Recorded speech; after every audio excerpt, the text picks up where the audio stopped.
प्रभाग क्रमांक 15 मधील काँग्रेसच्या नगरसेविका श्रीदेवी फुलारे यांनी नुकताच आपला वाढदिवस साजरा केला। प्रत्येक वाढदिवसाला फुलारे यांच्या अंगावरील सोने ग्रॅमप्रमाणे वाढत असल्याचे चित्र पाहायला मिळतं। मात्र त्यांना शहरातील जुने मिल कंपाऊंडमध्ये उमानगरीत राहणाऱ्या नवनाथ कोथिंबिरे यांनी एक पत्र पाठवलंय।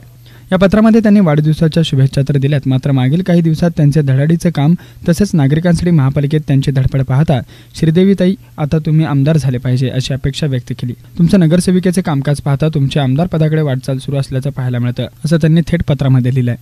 श्रीदेवी फुलारे यांनी आपल्या नगरसेवकाच्या कार्यकाळात विशेष करून मागील 4 वर्षात नागरिकांच्या अनेक प्रश्नांवर महानगरपालिकेत आवाज उठवलाय। विकास कामांना निधी न मिळाल्याने त्यांनी भीक मागो आंदोलन केलं।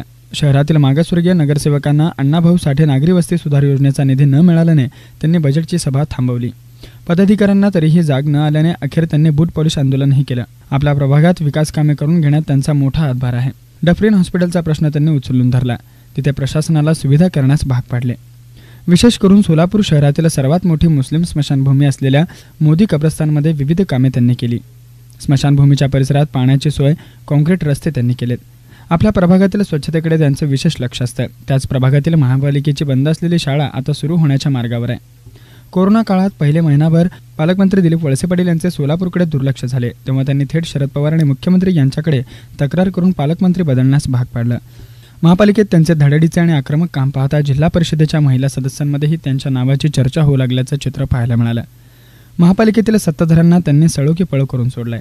विविध विषयांवर वाचा फोडताना एक नगरसेविका म्हणून चांगल्या पद्धतीने त्यांनी काम तर केलंच आहे, मात्र आता जनतेमधूनच त्यांना आमदारकीच्या शुभेच्छा दिल्या जात आहेत। हे फुलारे यांच्या कामाची शाबासकी म्हणावी लागेल।